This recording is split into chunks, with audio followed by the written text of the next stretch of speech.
Hello, everyone, and welcome to another episode of James's House of Rock. Today we have the lovely guest, Nicholas Connolly, who you guys wouldn't know, but is a very big part of this show, having been the director for this season.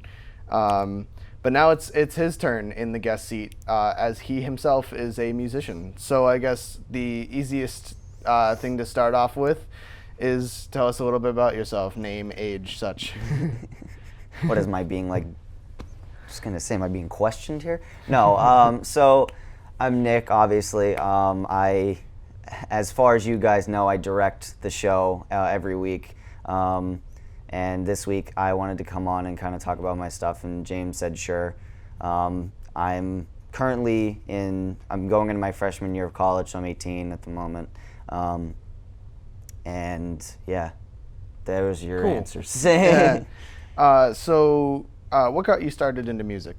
So when I was younger, I forget what age it was, but when I was younger, as I was listening to music, I just kind of thought to myself, like, well, how do you make that? Like, how do you do that? What goes into making a song, whether it has lyrics or not? And like, I was a huge, obviously we're nerds here. I play video games a lot, so like my biggest step was like, well, let me see if I can even make like a song that would go in a video game. So it kind of started where I think I started where most people start, which I went to GarageBand. Mm-hmm. Super easy to use, and like I didn't really know how to play any instruments at the time. I kind of knew trumpet because of like fourth and fifth grade, but like I remembered none of it. And like we all played the recorder in third grade, but like that counts. And so like I was I wanted to figure out how to start my journey into this. And so I went into GarageBand, and I was just kind of fiddling around with some of like the auto instruments. Mm-hmm. And then I found there's a little section in GarageBand that has these predetermined loops of instruments that play, and it makes it so that you can like click and drag those onto like the timeline, I guess. Yeah. That's not what it's called, but like of GarageBand, and it'll play it, and if you put enough loops together, it sounds like an actual song. So I started using that to kind of make music, and when I was a kid, obviously they were very simple. Yeah. They were very short. Like, they didn't really sound not that good, but like it was something. It was a good start. Over time, I kind of like stopped for a little bit because I got like kind of bored of it. And then eventually, I think when I hit high school, I wanted to pick it up again, and I started making a lot of music. And I think the first project that I spearheaded was actually going to be a fan game for a pre-existing game called Undertale. I made some music for it. It was okay. It's nothing I would look back on and be like, that was, ugh. But but like I don't know if I'm ever gonna go back to it. But then after that, what I'd like to tell people was my first project was an album called Through the World, mm-hmm. Which is supposed to simulate a atmospheric journey across the world, where like going into a forest, what would that sound like? Going like underwater, what would that sound like? Which obviously inspired by like, 3D platforming video games and stuff. And that I produced and was also a musician for that because I asked you and my brother and another friend of ours to help with that. So that was like a collaborative album. And that one album, which was only 8 songs, so it's an album, but like that was kind of what I wanted. That kind of marked my new beginning into music, and then I started making more. I took that original album and then remade all of them in my own style, and that was Through the World Reimagined. And then I have cassette ABC, which a cassette, because I know that doesn't exist in the music industry, like a cassette, what I made was, it's basically 3 singles under one like album, basically. Yeah. So I called it a cassette. And the first one is out. Both the Through the Worlds are out. I would love to put them on like iTunes or Spotify, but no company is going to pick up someone who uses GarageBand. So it's on SoundCloud, and it's kind of stuck there. And like I put some of them on YouTube, but they're all over the place. But yeah, that's kind of where I kind of started and where I guess I am currently. So it's actually funny that you say it. For some reason, I can't really decide on. Cassettes are making a comeback. Like the real, Yeah, like real media cassettes. cassette Yeah, tape? like real cassette tapes. That's and amazing. and I still have no idea why, because in my opinion they're the worst. Like they're the worst music, like media platform. Yeah, there we go. Worst music platform. But every like pop punk band has been releasing their newest albums. Like Blink-182's newest album is coming out on a cassette tape, as well as a vinyl and a CD. But like Vinyl's cool. I do like vinyl. Vinyl's cool. But who were some of your main inspirations?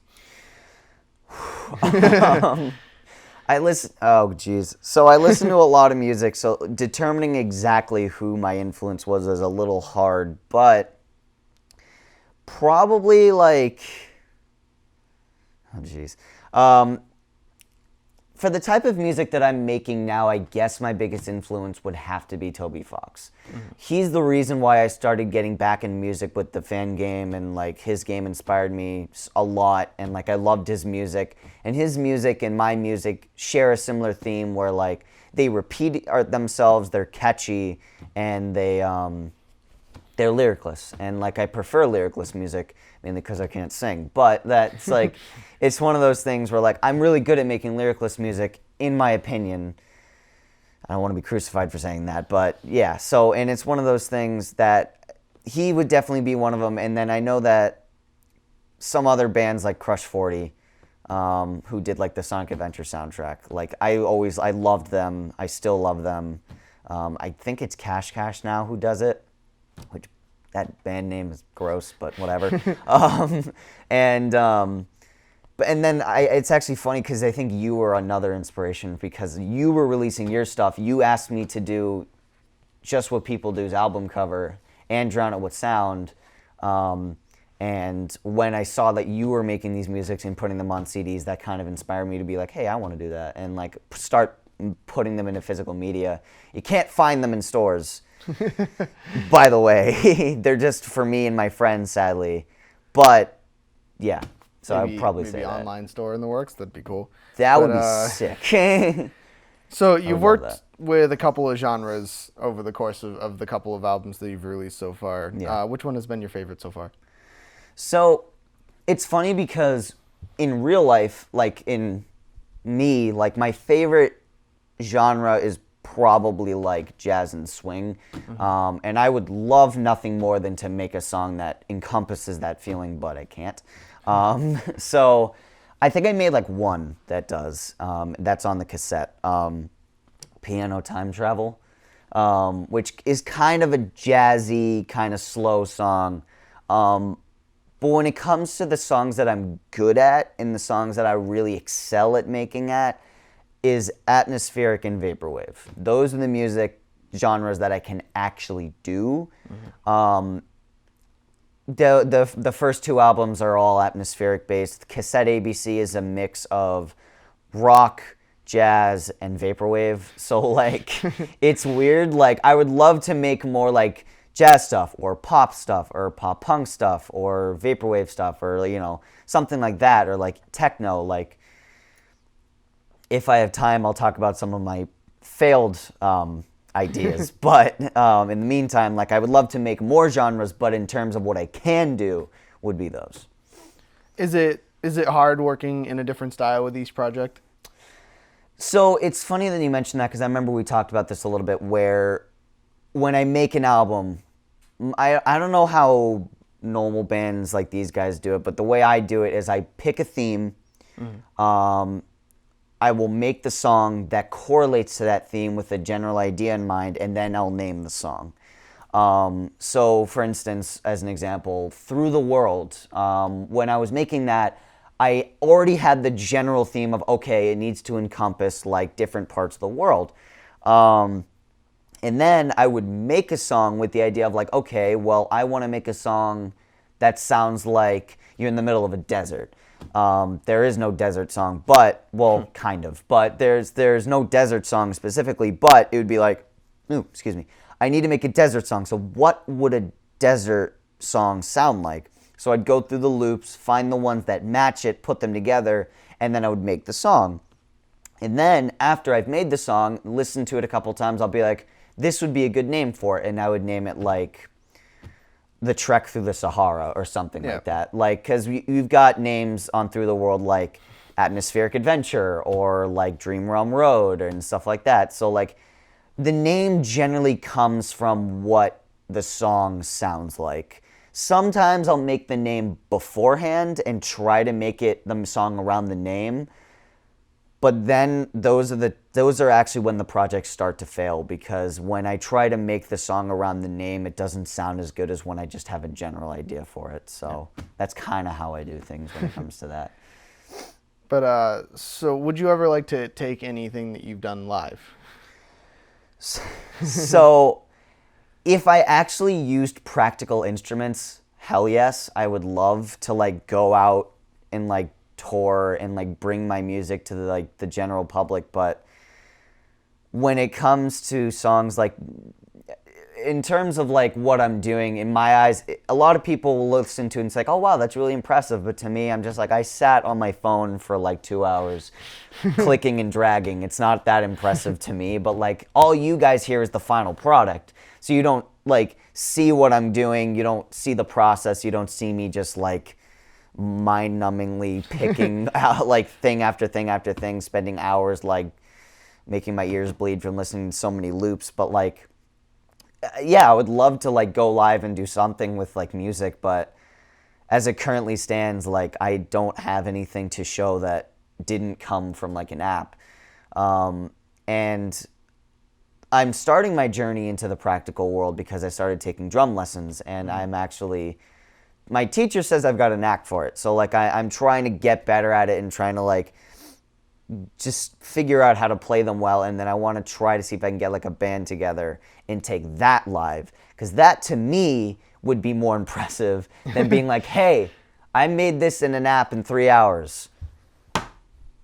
You paid for this. Like, you know, so it's like, I don't know. I mean, that's where like the 2012 dubstep trend Yeah, pretty that's much true. was. Like, look at artists like Deadmau5 or Marshmello or Skrillex. Like, I'm not denying their talent. I'm Right. sure they put a lot of effort into it. I personally love the genre, but it is essentially, here's something I made on a computer in 2 hours. Here you go. Go, here, Like, play. you paid $60 to hear me press play on my laptop. They're basically Like, DJs. Yeah. Live. That's Yeah. literally all it is. But like, DJs that charge about double what every other DJ would to see them. Like, yeah, that's true.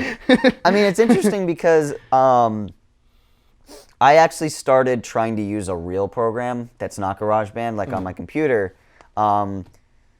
This kind of ties into some of my projects that are either failed or going to fail. But I was trying to make an album that was centered around the Super Nintendo and kind of music from that console. And I was going fine until I realized how difficult it is to use actual music programs like FL Studio and a program I found called LMMS, which sounds like a disease, but it's a program. It's fun. It's fun and easy to use, but it can be infuriating sometimes. And the sound fonts that I found just don't work sometimes. And like that project may have to either be put on hold or canceled because I am not nearly experienced enough to try to make it in that program. I was getting somewhere. I made one song, but it was a cover, so making it was easy. I just had to look at how it was made and remake it. And I'm trying to go into college for programming, but I want to minor in music now, because if I can minor in music, I can understand that whole area so much better. And then maybe I can go back to it and actually finish it and fix it. But there's a lot of albums I have on the back burner that I may have to wait for, honestly. So I know you haven't been to a whole lot of concerts, but if you could like pick the lineup of a show, what would be your dream concert? That is a really good question, honestly. Yeah, you're right. I haven't seen that many concerts. I've only been to a total of 3, actually. I've been to Ninja Sex Party with Tupperware Remix Party and some other guy that I don't care about. And then we saw Weird Al Yankovic with a 41-piece orchestra. Which is interesting. That was interesting. But, and then I saw Blue Man Group when I was in Florida. Yeah. Which that was an experience and a half, which I'm pretty sure is what they were going for. But if I had to pick my dream lineup, boy, it would probably have to be... I'm trying to think of like who would open, who would lead to the main act, and then the main act. It would probably be like, it would probably open with, I don't know if this is even possible, but it would probably open with Owl City, if I could. Yeah. It would probably lead into Starbomb, and then like end with Crush 40. All right. I think would be my... That's probably what I would have to say. I'm probably going to go back in my music and kick myself because I'll be like, oh, I should have said that. But as it stands right now, probably that. And that's probably the nerdiest thing you're ever going to hear, by the way. But yeah, probably that, honestly. So out of all of the projects that have either actually been completed and released, or of ones that have maybe fallen to the wayside, which one has been like your favorite out of the bunch, or which one have you championed the most? That's a really good question. I have a lot of album ideas. I have a lot of albums that didn't come to be, albums that may come to be, and some albums that did. It's a little difficult to pick. I'll kind of like section them off into different categories. I'll section them off to which ones that are out that I crown, and ones that aren't out or got canceled that I'll crown. In terms of the ones that are actually out at the moment, I would probably have to say that...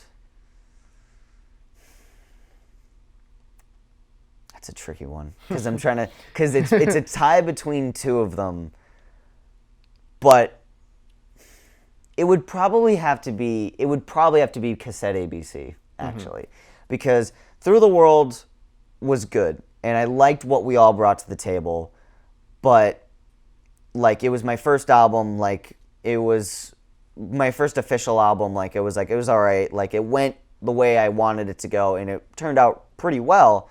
Reimagined for me was fantastic because I got to take everything and like kind of release it in my own style. But even then, there's like 2 songs on that one that I wish I had done better. But with Cassette ABC, like there's a song on that album that came from a canceled video game that I actually was making. Then there's a song that I have a song that one of my songs on there that's my most popular song of all time. And then there's another song on there that's my longest song of all time. So that is probably why I favor that so much, is because it's 3 separate achievements all wrapped up in one small little album. So like that's probably, I think I would have to say Cassette ABC is my favorite in terms of what got released. In terms of like ideas or ones that like I want to get made, there's a lot of ideas that I had, like Now with Cup Holders, which was for a while one of my favorite ones because of the comedy aspect to it and kind of like it was more of like a Daft Punk style and just like how it was going to turn out. But then there was like, there's Nick's Dumb Little Album, which is supposed to be like a culmination of like short, sweet, funny songs that encapsulate what I like. But then there's the SNES album that was originally called Live from Eagle Land, that was actually going to make in like a real program. So it would have been like fantastic to actually like make something in like a program that actual people use, and like being able to like make something that I could have called my own. But then there's this one album idea that I have that if I can actually do it, I would die, which is, it's because I've released my albums under multiple different names, and I kind of need to like rebrand them all at one point. But my original music industry was Ballad of the Snails, which is like the weirdest name, but like I loved it. Then eventually I just kind of used my company name at that time, which was Shooting Star Studios, to release the music. Then it changed into Bioprism Entertainment when I switched over, which I'm wearing the shirt for that. But it switched over to that when I made that company, and now all the new music that's coming out that will probably remain my name until I form an actual band is the Sketched Out Orchestra. And there's an album idea that I have called the Sketched Out Marching Band or the Sketched Out Orchestra, whichever one I decide to be. I actually would rather Sketched Out Marching Band for the album name. And it would basically just be like a series of like these cartoony ass sounding marching band songs, or like just really funny, cartoony, lively music that if I could make that would kind of just inculminate me as a person in an album.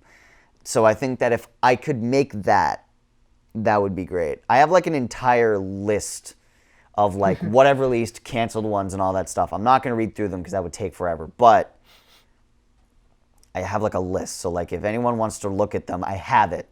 So if you know me, come find me, I'll show you. If you don't know me, don't come find me because that's weird. But yeah. So where can people find you on the internet? Right. So as I kind of mentioned earlier, I'm stuck to SoundCloud, obviously, because I don't have a record label. So if you go on SoundCloud and you search Bioprism Entertainment and you look for this logo, you will find my SoundCloud, this logo right here. And on YouTube, I'm under the same name, same logo, same everything on YouTube, which that has Cassette ABC on it, but you can find the Through the World albums on my SoundCloud. So, and I hope that I can get on like Spotify or iTunes in the future, but that's a pipeline dream. So, all right. Well, thank you for answering a couple of questions for me here. I'm going to throw it to myself for a quick band spotlight on a band called Panic at the Disco, and then we'll be right back here to have another try at the CD spinning game. Hello, everyone, and welcome to another installment of Band Spotlight. Today we have Panic at the Disco, formed in 2004 in Las Vegas, Nevada, with members Brendan Urie, Ryan Ross, Spencer Smith, and Brent Wilson. They started life as a Blink-182 cover band, playing clubs and other venues around their local area, before, on a whim, sending a link to their early demos to the famed bassist of the band Fall Out Boy, Pete Wentz, who actually received the link and really liked their music. So he was in Los Angeles at the time recording From Under the Cork Tree, and decided to fly out to Las Vegas to find the band and sign them to his record label under as an imprint of Fueled by Ramen. But Panic has seen continued success with songs like I Write Sins, Not Tragedies, 9 in the Afternoon, Death of a Bachelor, High Hopes, among a whole lot of others, especially in the recent years. Over time and over albums, the roster changed greatly, mainly losing members until for the last two albums, Death of a Bachelor and Pray for the Wicked, it has just been Brendan Urie, with touring musicians coming along with him when he takes the show live, but largely he is the only official member of Panic at the Disco. Over the band's career, they've released 6 albums, A Fever You Can't Sweat Out, Pretty Odd, Vices and Virtues, Too Weird to Live, Too Rare to Die, Death of a Bachelor, and Prayer for the Wicked. And the last two seeing the most success out of all of them, both hitting #1 on the Billboard 200, as well as spawning numerous platinum singles that has had him all over the radio and all over everybody's subconscious. One of the biggest things with Panic at the Disco is Brendan Urie's amazing voice. having strong influences from artists like Freddie Mercury and Frank Sinatra and like early Rat Pack days and everything like that. I have personally seen the band 3 times now, and they're always they're always a fantastic show. He does backflips. He plays a piano while floating over the crowd. Like, it's just a good experience altogether, and I strongly suggest that you do check them out. Or even, and if you start to like them, I definitely suggest that you see them live as well, because it just adds to the experience even more. So that's about it for the band spotlight. We're now going to throw it back to me so that we can play another installment of the CD spinning game with our guest, Nick. All right. Well, I hope you learned a little bit more about Panic at the Disco, but for right now, we're back here with our guest, Nick, to see if he can beat our current champions, which are Noah and Emily, at 5 seconds. Oh, yeah, right. They tied for 5 seconds. Yeah, they tied last episode for the CD spinning contest. So I'm going to give you a few practice tries, as I have all of the previous guests, and then we can do your official ones. I'm trying new. I've tried this before, obviously, because I direct the show. So I've tried to find like ways to get it to stay, but it's like the hardest thing to do with such a clunky large object. Like, you'd think you seeing all of the other guests try and do it, you'd have like some strategy at this point. Exactly, but like this thing falls so fast. I'm gonna give you 2 more practice tries, and then we're gonna get an official one. I may have to get in that official one because I can't. Do I get one official try or a couple? So you get 3. Officials? 3 official tries. So each tries. guest has gotten 3 tries, and then I take the highest time of those 3 tries. Okay. So are you ready to do your official one? I might as well. Okay. I'm gonna be here all day if we don't. I am hitting start now. That's okay, I got close. Almost 4 seconds. Okay. All right, and then you can try now.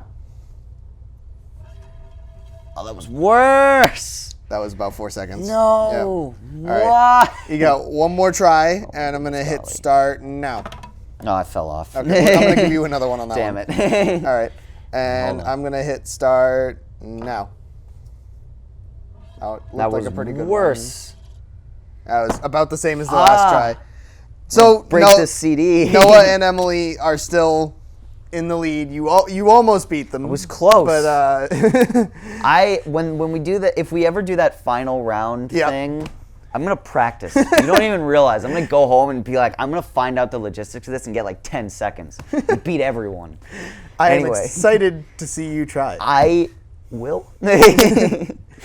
But in the meantime, we're gonna throw it back to me in the album review corner to hear my early thoughts on the new Blink-182 album coming out in about a month now, called 9. And then we'll be back here to hear the closeout remarks and our daily recommendation from our guest today.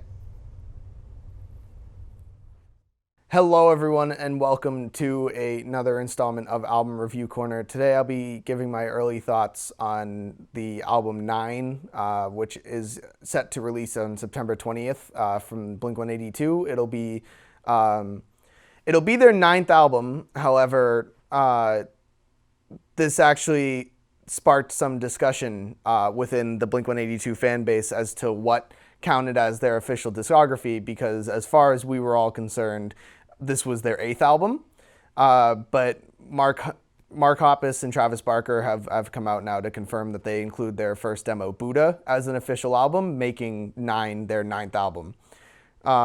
He also said that's the planet Uranus, which is just such a Blink-182 thing, and so as we speak, I believe it's 4 songs have been released so far off the album. Blame It on My Youth, Generational Divide, Dark Side. So I actually believe it's 3. But so far I'm not hating it, but it's not the album we were promised, and I'm a little upset about that.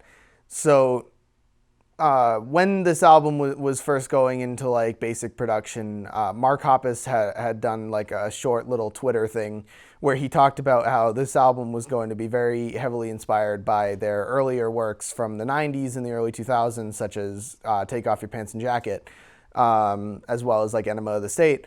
And everybody got really excited over maybe getting a more classic pop punk Blink-182 album, since California was largely just pop. I don't hate California by any means. I think it was a really solid album, but I really would have liked to have seen back to the classic pop punk of the early 90s or the late 90s and the early 2000s.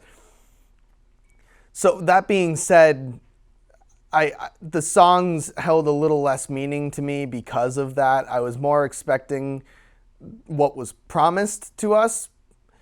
Now, in terms of the songs that have actually been released, Happy Days is the fourth song, so there are four songs. In terms of the songs that have been released, Happy Days actually has to be my favorite, followed closely behind by Dark Side.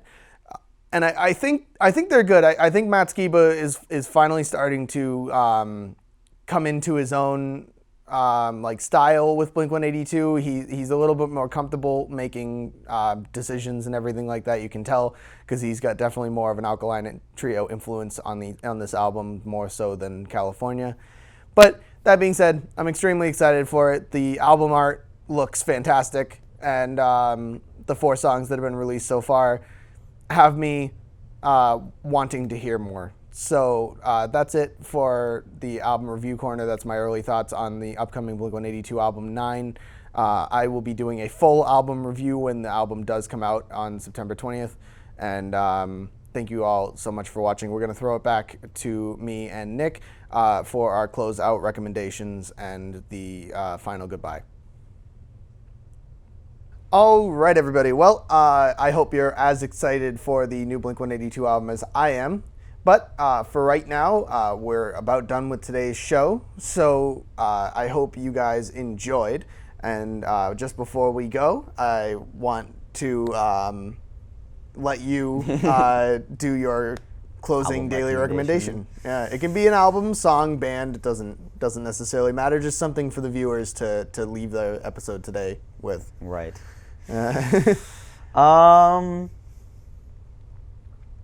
Man, so like I have like, say this. I'm like, no, hold on, I gotta think of this for a second. I'll probably say I'll go with an old one, I guess. It's a song, it's not an album, but I'll go with Beyond the Sea from, I think it's Bobby Darin was the original guy who did it. The song is so good. That song, I think, is the reason why I like jazz and swing so much, is because of that one song. And it was in BioShock, so, I mean, you can probably find it somewhere nowadays. That was in BioShock. Yeah, I mean, it makes sense. So, yeah, so that, Beyond the Sea, Bobby Darin. Go ahead and take a listen to that. It's like butter to the ears. All right. Well, that leaves you with a recommendation for today's episode. As always, guys, all of the important links from today's episode, as well as anything that I talk about, will be on the More Information tab of the James's House of Rock website, jameshouseofrock.weebly.com. I really hope you guys enjoyed today's episode, and we'll see you back here for the next week's episode.